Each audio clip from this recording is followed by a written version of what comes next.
Rourke is a deformed criminal given a new face and a new life in Johnny Handsome. Missing in action for 17 years, Chris Christopherson returns from Vietnam in Welcome Home. And Tim Robbins is Erik the Viking, a peaceful man in a world of war. It's all coming up next on Siskel Ebert.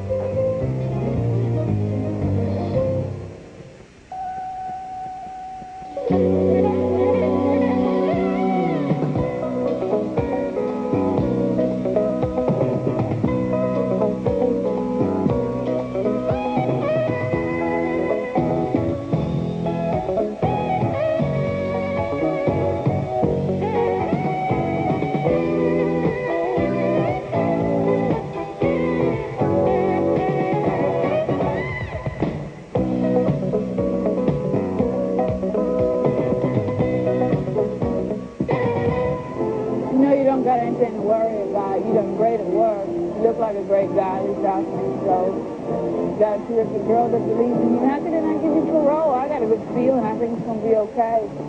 Mickey Rourke plays a deformed criminal given a second chance at life through plastic surgery in a thriller called Johnny Handsome. It's one of 5 new movies we'll be reviewing this week on Siskel and Ebert. I'm Gene Siskel of the Chicago Tribune. And I'm Roger Ebert of the Chicago Sun-Times. Our first movie is named Johnny Handsome, and it's a throwback to those stylish films of the 40s in which an anti-hero prowled the lonely city streets looking for danger while a good woman begged him to go straight. The movie stars Mickey Rourke as the ironically named Johnny Handsome, a criminal who was born with a disfigured face but who has been given a new face through plastic surgery and a new identity. As he gets ready to leave prison on parole, however, he learns that not everybody wishes him well. I know who you are, and I know what you are. And we both know right where you're going, don't we, Johnny? That's Morgan Freeman as the hostile police detective. One person who does believe in Johnny is one of the first women he meets after he rejoins civilian life, and she is played by Elizabeth McGovern. Yeah, I'm not so sure that you can count on me. Huh? I'm not so sure that I'm what you want. I'm a big girl. I don't need you to tell me what I want. I know what I want. Johnny still lives in a cruel world, however, and 2 of the toughest people in it are played by Lance Henriksen and Ellen Barkin, who have a vicious plan for using Johnny. I'll tell you something, Sonny. Don't bet on this new guy. I know you got eyes for him, but he's a loser. I can smell it. I'm going to take him out big when the time gets right. Meanwhile, Johnny Handsome shows a gift for mistrusting the good guys and putting his fate in the hands of his enemies. This deal is so damn hot. Why come to us? Well, new around here. I don't know anybody else. You don't know me, buddy. Sure I do. You and Sonny both from the Prestige job. What do you know about that? Shut up, stupid. I know about the Prestige job. Johnny Handsome. I don't think you know what you're messing with. I enjoyed Johnny Handsome for a lot of reasons, and one of them is that the movie has an original and unexpected ending instead of the usual Hollywood cop-out. I also admired Mickey Rourke's performance. I like the way he takes chances with roles like this, especially a role in which you might get some bad laughs if you weren't able to carry it off correctly. And I enjoyed the especially high level of the supporting performances in the movie from first-rate people like Elizabeth McGovern, Morgan Freeman, and Ellen Barkin, who seems to be in about every other movie made these days. The movie was directed by Walter Hill, whose credits include 48 Hours and Streets of Fire, and who makes this film feel like one of those old 40s movies, I'm thinking of one that Bogart was in, where the hero gets a new face but still has the same suspicious heart. I think it's a very good film, and you forgot Forrest Whitaker, another terrific actor. They really have this picture packed with really solid performers. And what I enjoyed about the film is the level of anger and meanness that just runs through everybody in this picture. They're really playing for keeps. It's a really dangerous kind of film, and I wish it had almost been shot in black and white. And that's a compliment to the picture because it is so elemental, so pure, so nicely shot, crisply, high energy, and, as you say, a powerhouse ending. What it has is that cynicism and pessimism of the best film noir films of the 40s. It is not so many recent films seem to have stars or directors who want to have, the star cannot be seen in a very negative way. He has to, at the end, he has to come out to be a nice guy, or he has to be seen in a favorable light. This is, as you said, it's a dangerous, angry, bitter movie, and that's what's good about it. Well, I love, that's what I'm always looking for, a little high energy, not TV, some anger. Okay, next film, and it's a cowboy movie, a modern cowboy movie called War Party, and it's set on a Blackfoot Indian reservation in Montana, where the mayor of the town has the bright idea of increasing tourism by having the local Indians and a bunch of good old boys from the town reenact a bloody Indian and cavalry war. That's very smart. It's like having some Japanese and Americans reenact the bombing of Hiroshima. The film, however, does a good job of mixing myth with everyday mundane realities as the Indian boys plan their role in this fake battle. Sonny, I need 4 names before you guys got to die. Yeah, how many guys die on that side, Howard? 35. They lose 30. That's what we agreed on. Okay. Well, they got the guns. Louis, stand and skid. You guys ride around for about 5 minutes and fall off. Well, you can probably guess what happens during the battle. Yes, that's right. One of the good old boys, carrying a grudge, uses real ammo, not blank.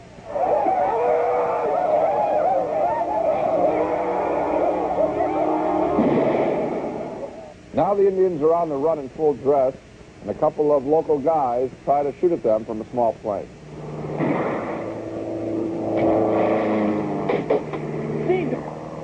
Let's shoot me out.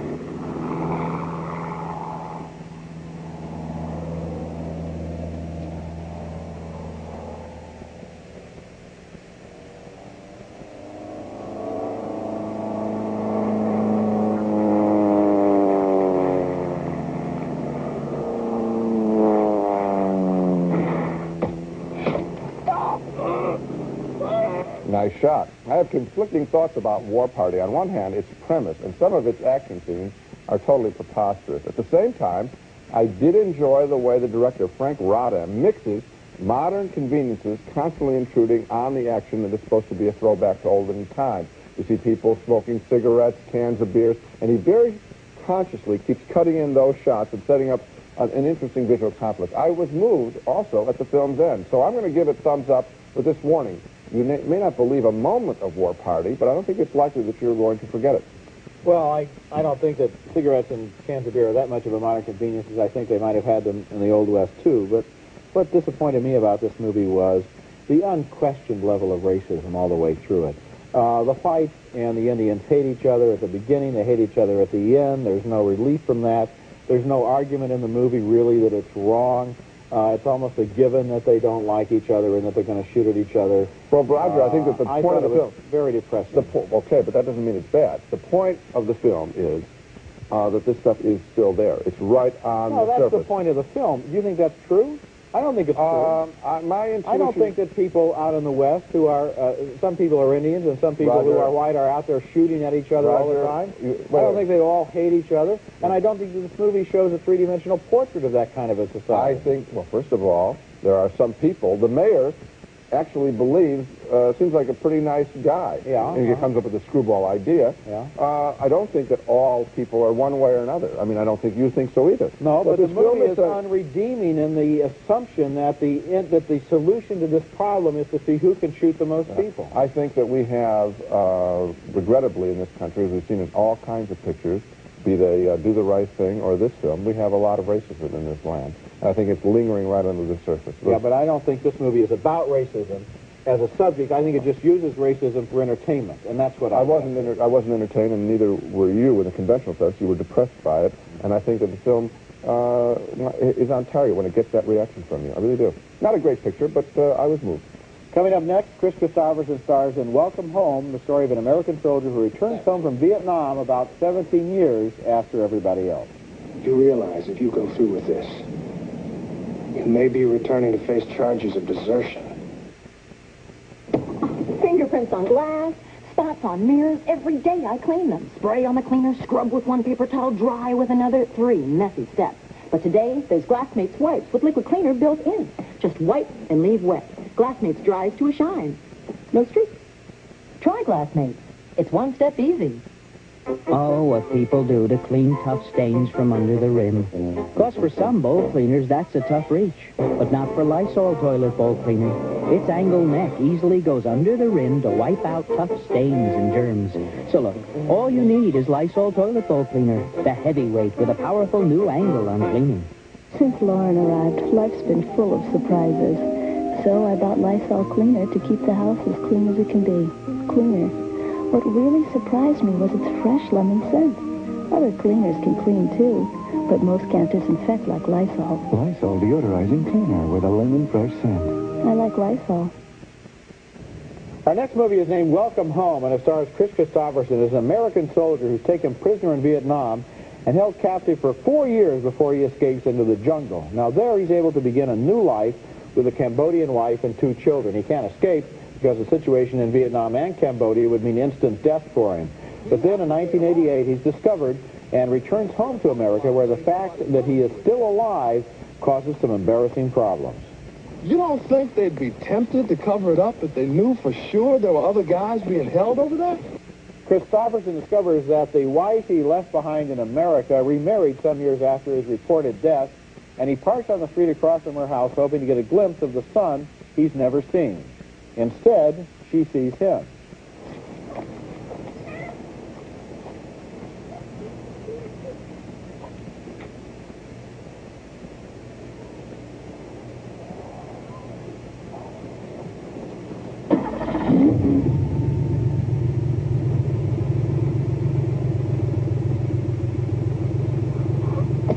That's Jo Beth Williams, and a very good performance as the wife. The question is, should he have even tried to re-enter her life?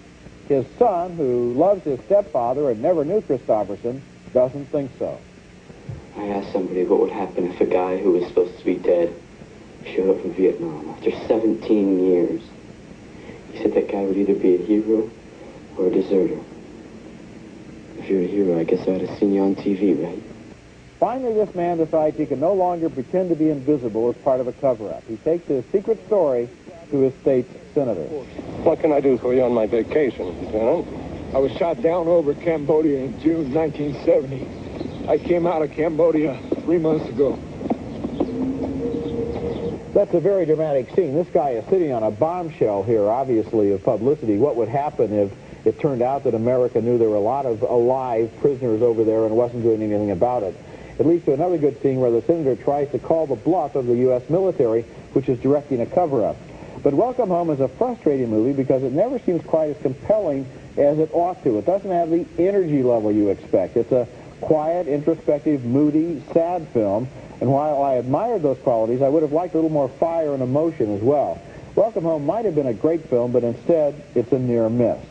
It was, by the way, the final film directed by Franklin J. Schaffner, who died earlier this year, and his credits include such fine films as Patton and Papillon. Yeah, it missed for me, even though I liked the premise. I liked the idea of somebody coming back, and as you quite probably say, should they re-enter that life? And of course they want to. Now, if the film, I think, had been a little more minimal, instead of bringing in the outside politicians and the outside soldier, the outside military guy, so it has almost like a Rambo kind of quality. If it had stayed in that personal kind of story, like the movie In Country that we talked about last week, I think that this picture could have worked. But there's so many scenes that you notice the actors. The Brian Keith role, the father, seems overplayed. I wanted these people to speak out what was really on their mind, or not speak at all, just be observing from the sideline. Well, you know, first of all, it's clear from the movie that it had a very intelligent script that asks and deals with all the important questions. But then the movie just doesn't really seem to work up the conviction about it that we expect. Now, I don't know anything about how this movie was made, but I do know that Franklin Schaffner died. And I do know that he was in the habit in most of his movies of really being able to edit them in such a way that they would pay off at the end. I have a feeling maybe this is the kind of movie that might have, if he had lived, been at a sneak preview and he would have said, gee, it needs a little tinkering. Let's tighten it up a little. Well, I think tightening it up would have been to simplify it, strip away some of the more Hollywood touches. Coming up next, Queen of Hearts, a comic drama about an immigrant Italian family struggling to prosper in London. Here, Mama. You want more kids or something? From Touchstone Pictures, when they framed him. Freeze! They shot me! He fought for his rights. You know I'm innocent! When they sent him to prison. You better get with the program, punk. He fought for his life. I'm tougher than you. And now that he's out, he's fighting for justice. I'm not giving in to those guys. How often did Khan get a chance to get some justice, huh? Tom Selleck, An Innocent Man, rated R. Starts Friday at a theater near you. Our next film is called Queen of Hearts, and it's a very good, small film that may get overlooked by people who are focusing on all the promotional push for some big American pictures. It's sort of a gritty London version of Moonstruck, following an Italian immigrant family trying to survive in England. And the comparison with Moonstruck is valid, I think, because this, too, is a very fine film. It takes the form of a childhood memory as a young little boy named Eddie looks back at his feuding, loving family. His older brother, Bruno, wants to work on his own away from the family cafe. I got the job. I know. Over there, behind the bar, huh? Said we sing, no? What kind of job? Now everyone's getting a job, huh? It's in town. The entertainment industry. Did you really think it was funny? Oh, the entertainment industry. Scusa, Rosa. Now, the only time this boy smiles is when he's leaving his home. There are sweet moments, too, like when Eddie's grandfather arrives from the old country. Eduardo, Papa, è più piccolo.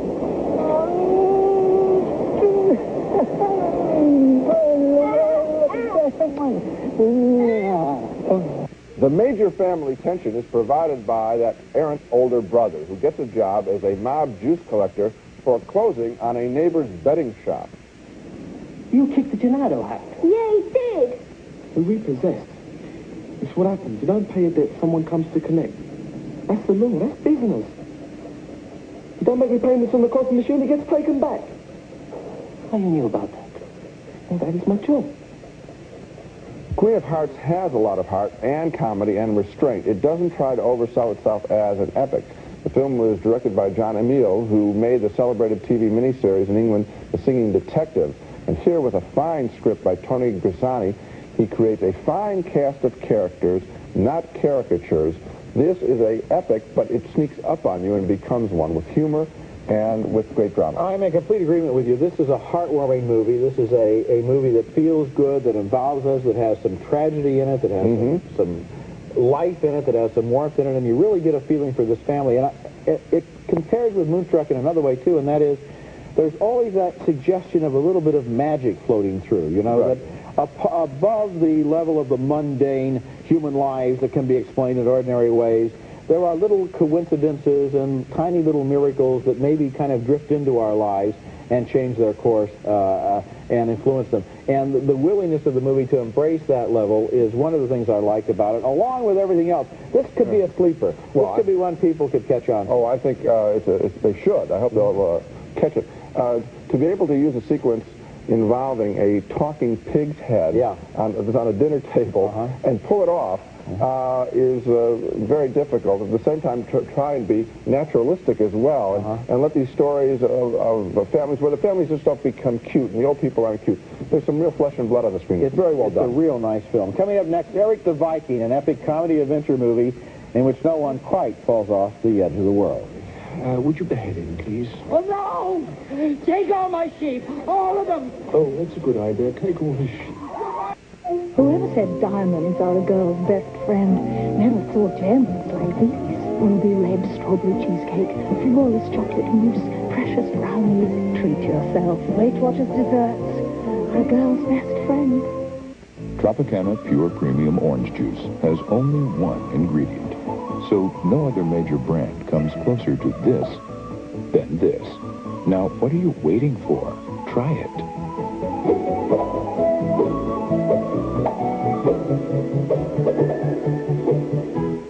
Oh yes, there is one other thing. Pure Premium now comes in a slightly larger package. 96 ounces, to be exact.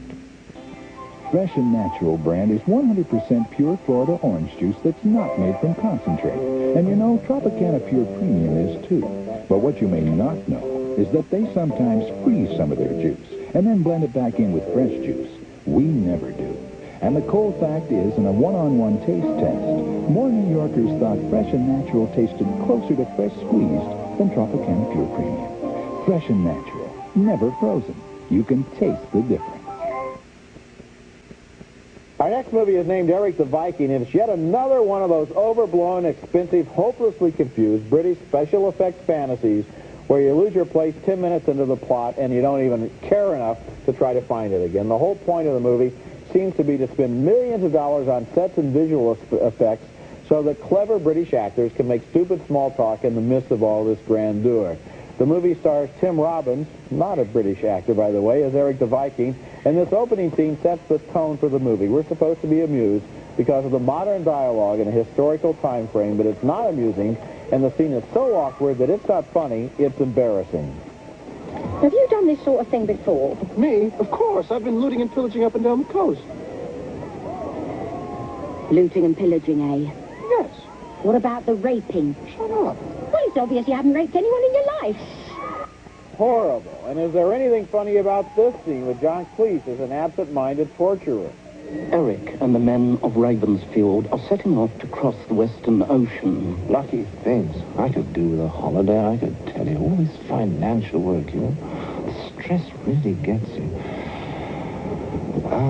Flame alive, garroting, and then beheading. The movie was directed by Terry Jones and can be seen here playing a king who cannot see Erik because Erik is wearing a magic invisibility cloak. Where is he? Who, Father? Who have you got in here, horse? Well, there's no one, Father. I smell one of those foreigners. That's who it is, isn't it? That's this one this week.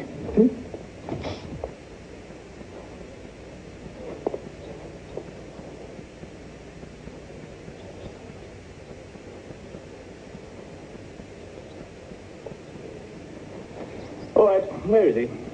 Well, the gag there is that the cloak doesn't really make him invisible, but he's only invisible to the king, which will lead to complications later on. Erik the Viking can be summed up in one word, actually in two words, self-indulgence. Or is that one hyphenated word? Not sure. Enormous amounts of money, time, and talent were thrown away on this shapeless and boring would-be comedy, which is so convinced of its genius that it can't even be bothered to be comprehensible. I hated this movie, frame after frame, scene after scene, sequence after sequence, until finally, in the fullness of the entire film, I was able to hate it as a complete unit. I had the same reaction. I mean, when a film tries to be funny and it's shooting out lots of lines and you don't laugh once, you can build up a lot of hate to a picture, toward a picture. The whole gimmick is, as you point out, contemporary dialogue in ancient dress.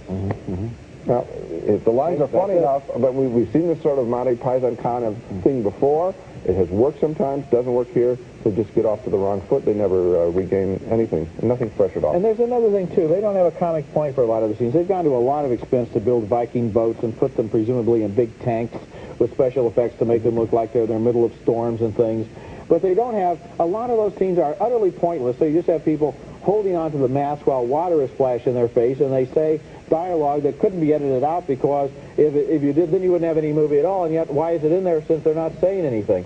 Over and over again, it seems as if the production is the point here, rather than any thought having gone into the story, the screenplay, making it funny, making it clever. It's just a waste of money. Not to mention everyone's time. Now let's recap the movies we reviewed on this show. 2 thumbs up for Johnny Handsome, directed by Walter Hill, a properly mean thriller starring Mickey Rourke and a bunch of wonderful supporting performers. A split vote on the modern cowboy and Indian drama War Party. Roger didn't care for the unrelenting racism. I thought that was the whole point of the picture. 2 thumbs down for Welcome Home, a Vietnam drama with a good idea rendered unsatisfying because of an over-gimmicked script. 2 enthusiastic thumbs up for John Amiel's Queen of Hearts, a memoir of growing up Italian in London. And finally, 2 thumbs down for the awful comedy Erik the Viking, featuring dumb contemporary jokes in ancient dress. So the pictures that we're both recommending are Queen of Hearts and also Johnny Handsome. I'd like to see Johnny Handsome again. It caught me by surprise in a lot of ways. You know, occasionally we talk about how certain actors or actresses are sort of a brand name, and that if you see them in a movie, you can just about bet you're going to have an interesting time. I think Mickey Rourke falls in that category. He doesn't always make good movies, but he never makes movies that are simply safe compromises. Yeah, he takes risks, and that's refreshing. That's it for this week. Next week, we'll review Old Gringo, starring Jane Fonda and Gregory Peck, and An Innocent Man, starring Tom Selleck and F. Murray Abraham. That's next week, and until then, the balcony is closed.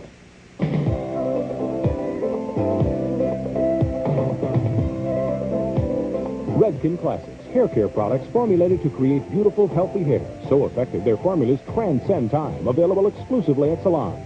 Rice-A-Roni, the San Francisco treat. Now with 30 flavors, you can serve it every day for a month and never serve the same dish twice. The Plockman family has been making quality mustard since 1852. Enjoy Plockman's traditional mild yellow Dijon and stone ground mustard. Snowcaps, Raisinets, and Goobers. 3 big box office hits starring Nestle milk chocolate. Moviegoers give them a definite 2 thumbs up.